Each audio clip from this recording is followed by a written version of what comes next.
Hey guys, welcome to episode 6 of The Road to Endgame. Firstly, sorry about the lack of uploads for this series. I was a tad sick, which made it difficult to record audio. Anyways, continuing on with the series. You should aim to do dojo at least once a week. You don't need to get very high in the floors to qualify for the weekly rewards.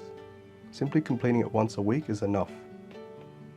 So in the last episode, I spent quite a lot of my mesos on equips and upgrades. So this is just one other way for me to gain mesos again. So I went to Blackgate. This took about 20 minutes before I got quite lucky.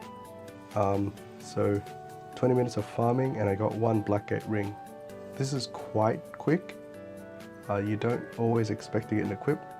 Most of the days that I do go to Blackgate, I get nothing or I get no rings. The rings are the only one that are really worth farming for. The rest are mainly extraction fodder or maybe a few mil here and there. I've said this before and I'll say it again. The auction house is amazing. It lets free-to-play players actually sell their items for reasonable prices without getting ripped off in the FM. It's not as good as a store permit, but it's better than nothing. So in this clip, I was trying to farm roses by harvesting herbs. It didn't work out too well for me. I didn't get anything, but if you can get lucky, it's about 1 or 2 roses a day, which is about 200 to 300 mil depending on your server. For this clip, my herbalism level wasn't very high, so I wasn't being very efficient with my herb collecting. If you have a higher level herbalism, there's a greater success chance, and also it's better because you can harvest more valuable herbs. The most valuable herbs are the juniper and hyssop herbs, which come from the purple flower. As you can see here, I'm harvesting yellow and green flowers. So if you wanted to kill 2 birds with 1 stone, I would suggest you farm roses via the juniper and hyssop flowers. So in this clip here, I didn't have many equips to extract, so I decided to open up my Root Abyss boxes. These Root Abyss boxes can give some special equips which have instant tier up. So you can use 1 cube and it tiers from rare to epic, epic to unique, and then unique to legendary. So you're probably wondering where exactly I'm leveling. To be perfectly honest, I barely train on this character. One of the ways to get EXP is via Monster Park.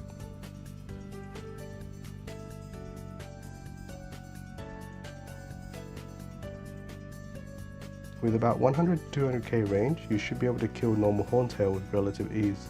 He drops a dragon egg, which you can go to 9 Spirit's Nest outside of the Horntail cave. You get a dragon stone which adds 15 all stat to Horntail pendants. It's free damage, so if you can't get yourself an alien fragment pendant, you can always use this. It's quite good, but if you have 2 pendant slots, then use both. So here, some of my ETC items sold. It's good pocket money, but my ring didn't sell, so I decided to change the price. I dropped the value by about 10%. In the grand scheme of things, yes, I lose about 40 mil, but it doesn't really matter too much.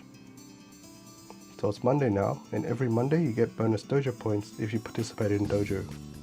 You can use these points to buy medals of honor and honor EXP guarantee stores, which you can use 10,000 honor to make a tradable honor medal.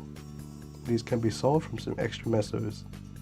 If you do this in multiple characters, then you make quite a bit of money every week, but for this series I'm only going to use this character, so the progress might be a bit slower than what you expect. These medals are still a decent weekly injection of mesos, and I highly recommend you do it every week.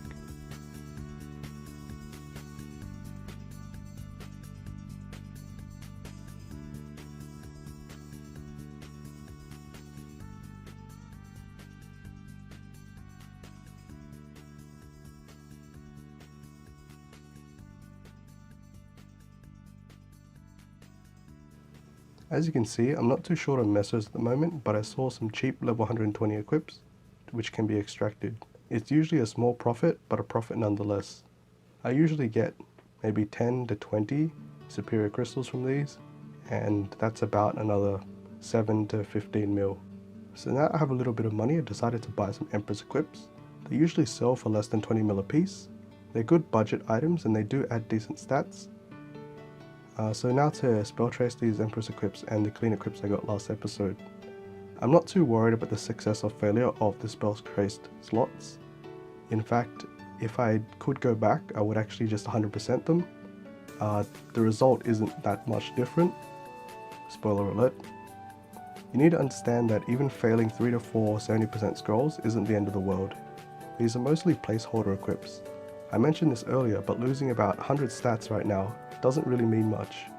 If you want to get technical, it's the difference between having a level 1 arcane symbol and a level 2 arcane symbol, so it's not too much of a problem.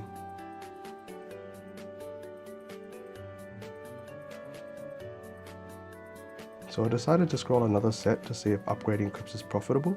My opinion is, if you have less than 1 bill budget, I think you would suffer some losses if you're unlucky.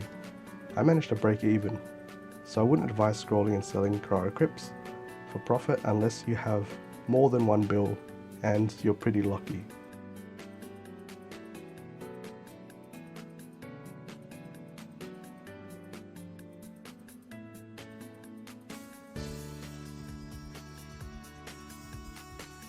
An item that was a little important to me was the Fafnir claw.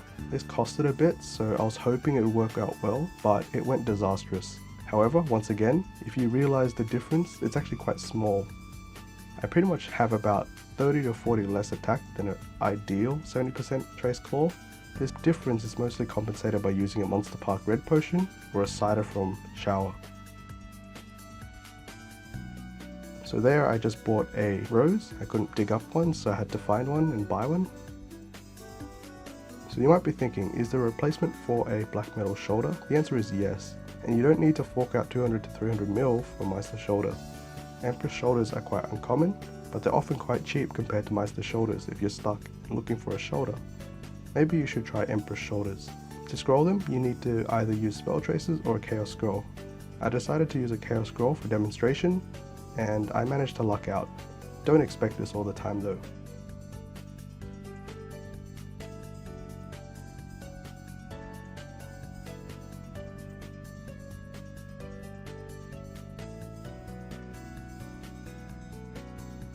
I unlocked my pocket slot. So I had to buy the rose, so it's a bit more expensive. Previously, I wanted to farm it, but no avail.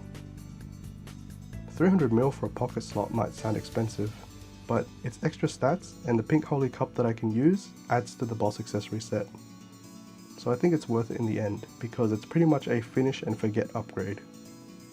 So the end result of all these upgrades was a range of 200k. This might not seem like much, but you can do a lot with 200k range, and I think the expenditure is well worth it.